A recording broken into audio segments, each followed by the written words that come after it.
Salut à tous, on se retrouve pour ce premier vlog race. On est au Grand Prix de Beauce. C'est l'inauguration de la GoPro et donc c'est ma première vidéo sous ce format-là en vlog race. Donc le but aujourd'hui ça va être de vous montrer à l'intérieur de la course, d'expliquer un peu mon ressenti, comment je l'ai vécu. Bon après dès le début, je vais vous dire qu'on va pas jouer la gagne du tout sur cette course. C'est ma première course sur route de la saison. Voilà, j'ai fait une dizaine de cyclocross cet hiver, mais depuis, j'ai pas eu l'occasion de remettre un dossard sur la route. Normalement, je devais faire Famec le 28 juin, mais ça a été annulé à cause de la canicule. Donc voilà, on est à Beauce pour cette première course sur route. La GoPro, j'ai jamais utilisé en cours, donc c'était un peu une nouveauté. J'ai un peu mal géré, je vous expliquerai. Et donc voilà, le départ est donné, et d'entrée de jeu, ça roule vite. Et là, hop, premier virage, j'ai failli embrasser le bas-côté. Mais non, tout va bien, c'était géré. Mais ouais, vous allez voir, la technique, pendant cette course, ça va me coûter cher. Donc là, on voit devant, ça attaque déjà. En fait, je m'en étais pas rendu compte. Et donc là, on passe cette courbe, et l'échappée, elle est déjà sortie. Je m'en suis pas rendu compte, mais après coup. Donc là, on arrive dans la ligne droite. Alors à cet endroit-là, on est au bord de la Moselle. Et là, il y avait le vent de face, donc c'était vraiment pas agréable. Là, on voit un joueur qui attaque à gauche, mais voilà. Donc là, moi, je suis bien à l'abri dans les roues. Donc c'est en fait à ce moment-là que je me rends compte, mais l'échappée, elle est déjà sortie. Ils ont pas traîné, c'est parti beaucoup plus vite que l'année dernière. Après, là, dans le peloton, on est 2 fois plus que l'année dernière aussi. Et donc voilà, là, je suis bien calé dans les roues. Là, regardez à gauche. Regardez à gauche. Hop.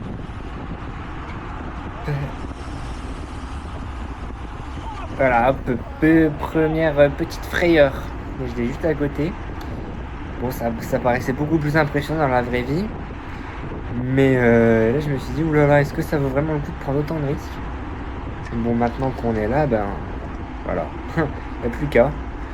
Mais maintenant, on est plongé dans le bain. Je sais qu'il va falloir faire attention à pas toucher une roue, à ce que personne ne touche la roue derrière. Attention à tous les écarts. Donc voilà. On rentre dans la ville de Beauce. Donc en fait, pour vous donner un peu de contexte sur la course, il y a 30 tours à effectuer.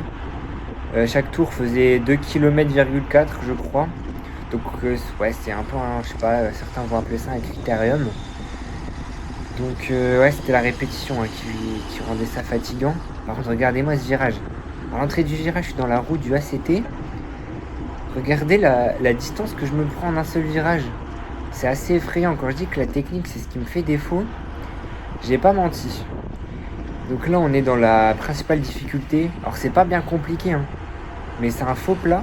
Mais je vous promets que au bout de la 10e fois, ça commence vraiment à taper dans les cuisses. Surtout qu'il y a des bons virages à angle droit. À la relance, je vous garantis que ça fait mal. Regarde, on voit les gens qui sont tous en danseuse à la relance. Là on est à la fin de ce premier tour. Mais donc voilà, c'est un circuit qui est quand même exigeant. Et donc là, si on est à un manque de puissance ou un manque d'entraînement, ça pardonne pas. Donc voilà, c'est la fin de ce premier tour. Voilà, un tour complet dans le peloton. L'objectif, c'était de tenir au minimum 19 minutes. Pourquoi? Parce que c'était vendredi, donc 2 jours avant la course. Je demande à mon collègue, tu pronostiques combien? Alors lui, il me dit, tu vas tenir 19 minutes dans le peloton. Donc l'objectif, c'était de tenir au moins 19 minutes. Bon là, ça fait qu'un tour, mais voilà. On est toujours bien placé dans le peloton. Pour l'instant, ça va. On a un très beau S-Works à côté de nous. Une petite voiture sur le bas-côté. Donc voilà. La descente, il avait qu'un seul bidon lui. Il devait avoir soif quand même parce que... Là, le niveau chaleur, ça allait. Niveau chaleur, ça allait parce que la semaine dernière, on a eu des 40 degrés. Donc maintenant qu'il y avait du vent, il faisait quoi? Il faisait peut-être 30, 31, je sais pas exactement. Donc t'as acclimaté, maintenant ça allait. Voilà, on négocie la courbe. Et là, c'est quand je vous dis que la technique, ça me fait défaut. Là, je me prends une petite cassure, juste en un seul virage. Donc, le coureur all-in qui a déraillé, on le voit à droite, pas de chance. Je crois qu'en plus, c'est lui qui était le premier à avoir attaqué, de ce que j'ai entendu. C'est lui qui a lancé l'échappée au même endroit ici, à exactement un tour. Donc pas de chance. Et regardez, là je me prends un tir, je sais même pas comment. Juste en un seul virage. Et je vous ai dit que là on est vent de face. Donc là tu te prends... là j'ai quoi? J'ai 10 mètres de retard. Ça pardonne pas. Vraiment, là j'ai de la chance. Parce que à chaque fois que là vous voyez il y a une portion d'arbres. Et dès qu'on sort des arbres, là le peloton à chaque fois il se relève. On voit que je crois que là il y a l'échappée devant. Donc là le peloton arrête un peu de rouler et donc ça me permet de rentrer. Mais ça, ce genre d'effort vent de face, ça peut être fatal. Et là j'ai grillé des cartouches pour rien. Bon après ça va, j'étais pas encore dernier du peloton, donc il y avait quand même un peu de personnes derrière moi qui pouvaient me ramener, mais faut pas compter sur eux, faut rester dans les roues, et c'est ça qui me fait défaut. Après c'était ma première course de la saison, donc c'est sûr que ça peut pas être parfait, loin de là. Sachant qu'il y en a qui ont, surtout j'ai quoi, genre j'ai 2000 km. Là-dedans il y en a, ils ont 7000, 10 000 bornes. Gérald devant, j'ai pas regardé, il en a quoi, il doit avoir 12 000 km cette année, donc c'est sûr que niveau aisance sur le vélo et niveau de forme tout simplement, il est plus avantagé que moi, parce que c'est sûr que sous entraînement, avec la répétition des bosses comme ça, on sent passer quand même. Bon voilà, j'ai du mal, hein. Alors ça commence à devenir compliqué. Et voilà, je me prends encore un tir. Et c'est pas méchant, hein. Il y a toujours des gens un peu pour me ramener, qui boucher le trou. Mais on voit que... En fait, je sais pas trop. C'est un peu un mélange de tout. C'est à la fois le manque qui manque de puissance, qui manque de force. Et c'est également le manque de technique, hein, dans les virages qui pénalisent énormément. Et là, je dois pas être plus loin des dernières places du peloton. C'est assez dérangeant. Là, on arrive dans la position en face. Petit virage. En fait, ça dépendait vraiment les virages. Parfois, j'arrivais à passer sans freiner. Et parfois, en fait, j'avais un peu peur et je freinais. Par contre, là, petit problème, devant, on voit que ça casse. On voit qu'il y a des petites cassures, il y a le trou devant. Donc là, je pouvais rien faire d'autre, franchement. J'aurais bien aidé à un peu plus reboucher le trou, mais j'étais asphyxié vraiment. Le rythme était vraiment infernal. Après là on a eu de la chance que du coup il y avait Gérald qui l'attendait, qui nous a ramené. Puis on arrive dans cet endroit là où le peloton arrête de rouler. Donc voilà. Ouais, petite cassure qu'on arrive à boucher. Mais bon, c'est pas bon signe, hein, quand tu commences à faire toutes les courses sans me rendre compte, je fais l'élastique. Donc voilà, on essaie de se replacer un peu comme on peut. Mais voilà, bon, maintenant je suis dans les roues. Je prie pour que ça tienne encore un peu. Mais ouais, bon, là on se rapproche du faux plat. On est dans le faux plat et puis voilà, la tête que je tirais, les grimaces. Je sais pas si on m'a eu en photo, mais c'était assez infernal. Non, là je crois que je suis vraiment dernier du peloton à ce moment-là et je me prends encore une petite cassure. Parce que vraiment j'arrive pas à suivre.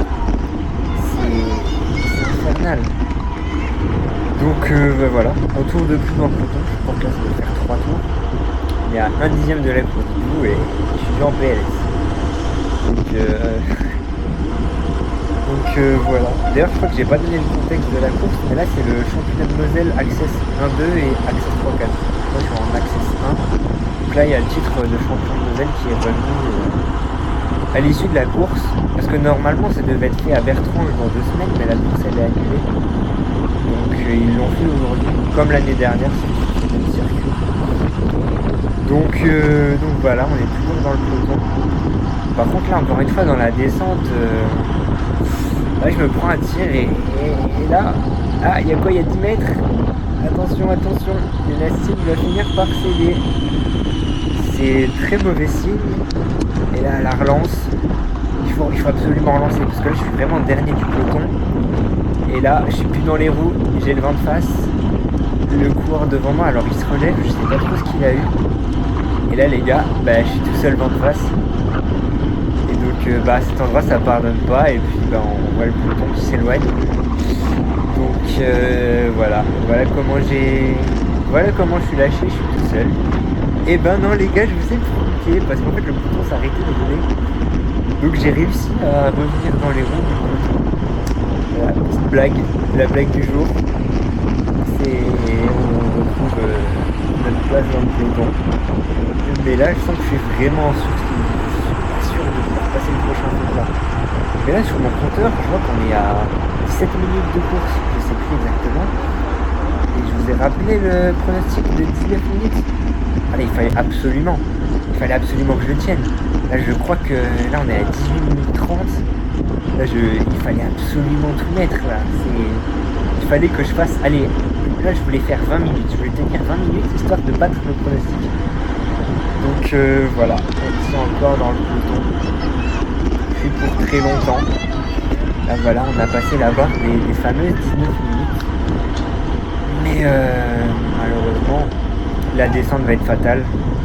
Là vraiment, je suis asphyxié, vraiment, j'arrive plus à en remettre. J'arrive plus à appuyer fort. Donc là pour le coup, c'est même plus une blague, là vraiment, dans la descente, je lâche du peloton. C'est fini pour moi, là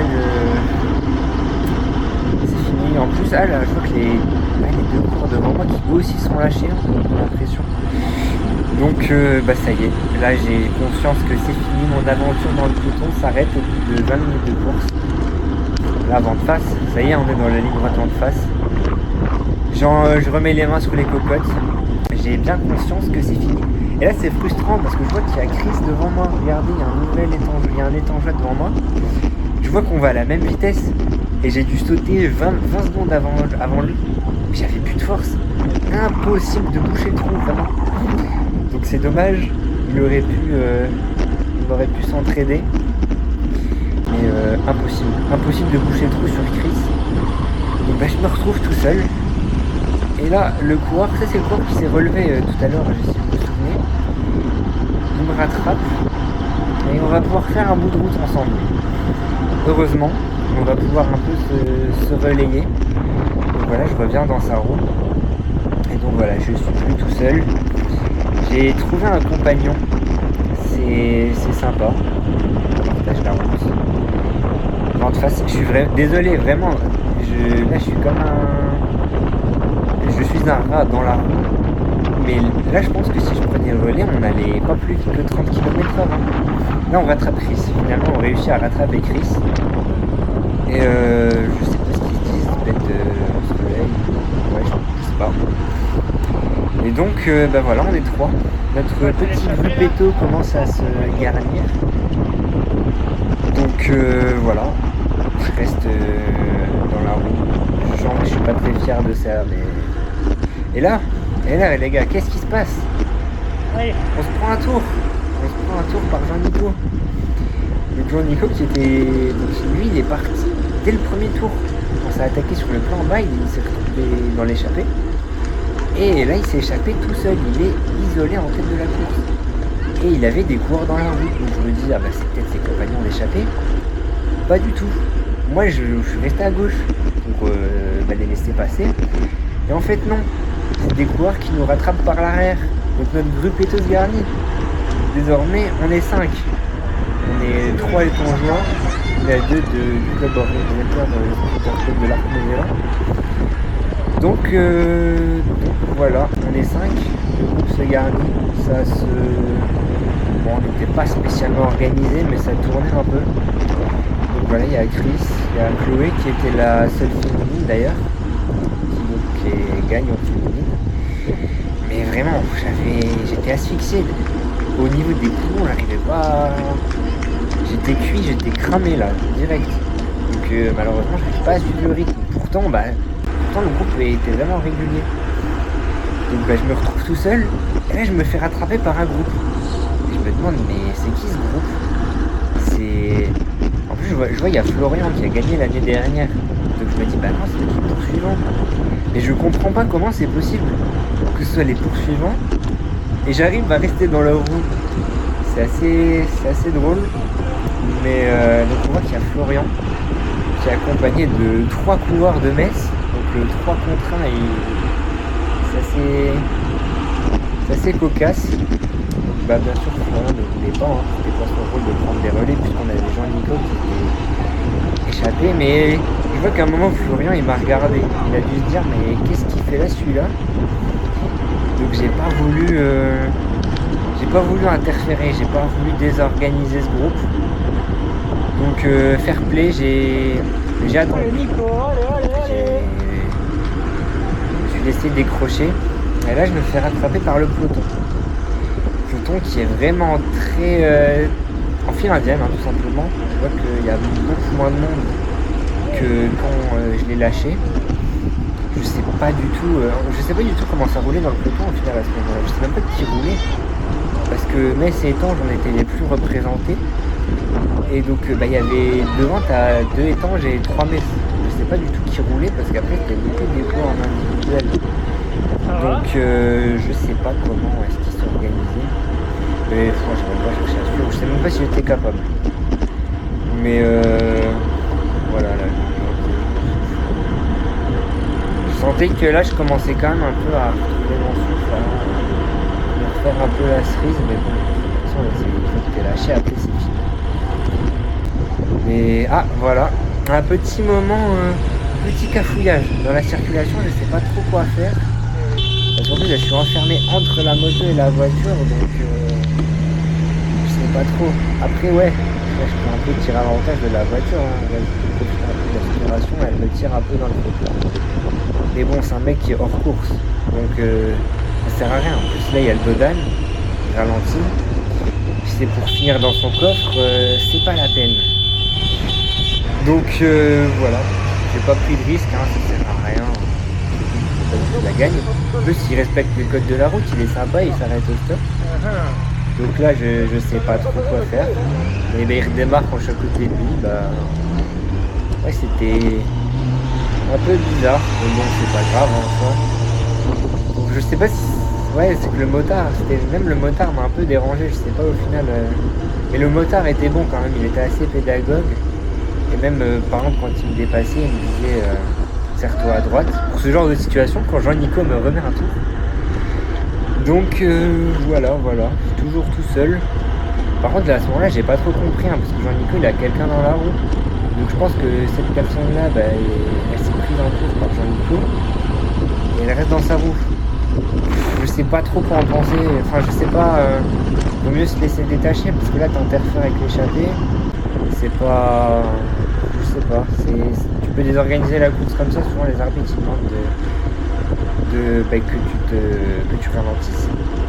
Et là je me retrouve avec Tom, donc Tom m'a rattrapé, et on a un peu discuté ensemble et puis pendant quelques tours on a tourné, on s'est pris des relais, c'était sympa. Donc je vois que ça mouline dans la montée, c'est en gestion.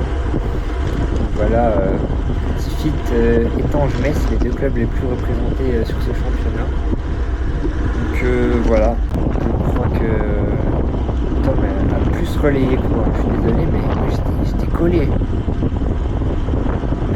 Là on rattrape un mec, le mec de Olin, celui qui était sur le bas-côté tout à l'heure, c'est le premier attaquant du jour. Voilà, ça fait on reforme un petit groupe comme ça, c'est sympa. Par contre, regardez son Van Rysel par contre. Je connais pas les modèles de Van Rysel, mais il est vraiment très très beau. Je sais pas c'est quel modèle, mais c'est vraiment un peu de gamme récent celui-là. C'est un très très beau vélo. Donc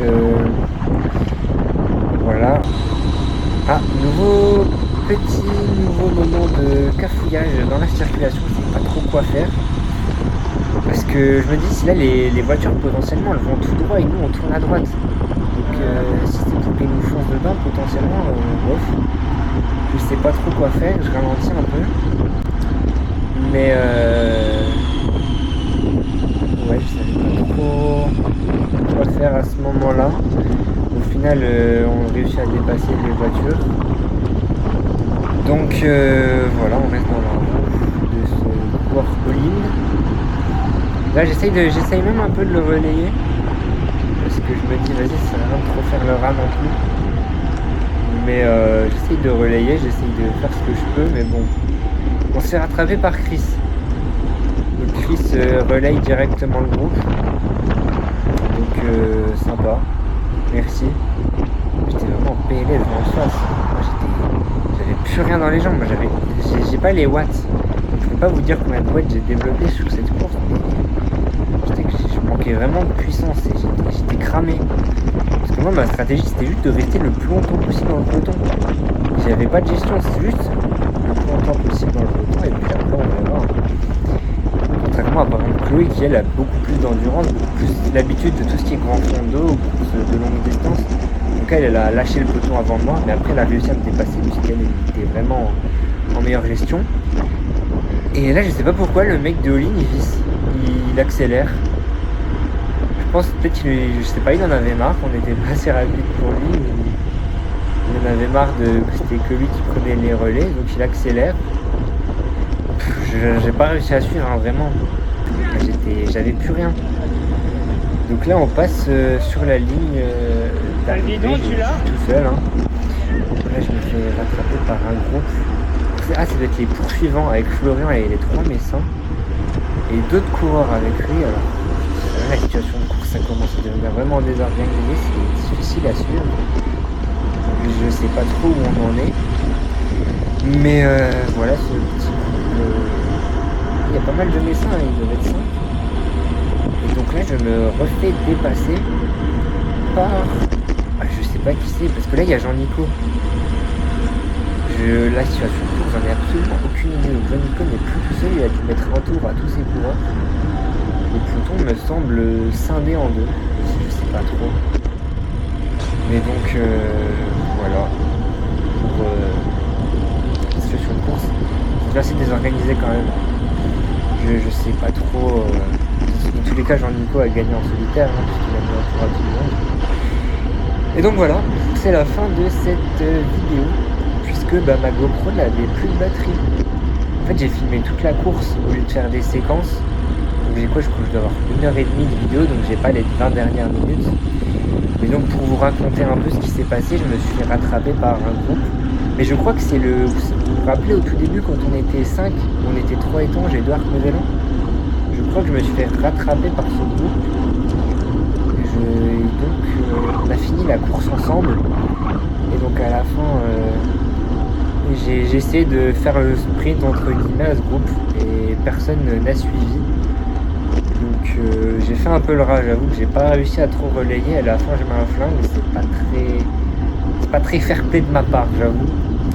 Donc voilà, je termine 30ème. Il était 50 partants, je termine 30ème donc sur cette première course de la saison.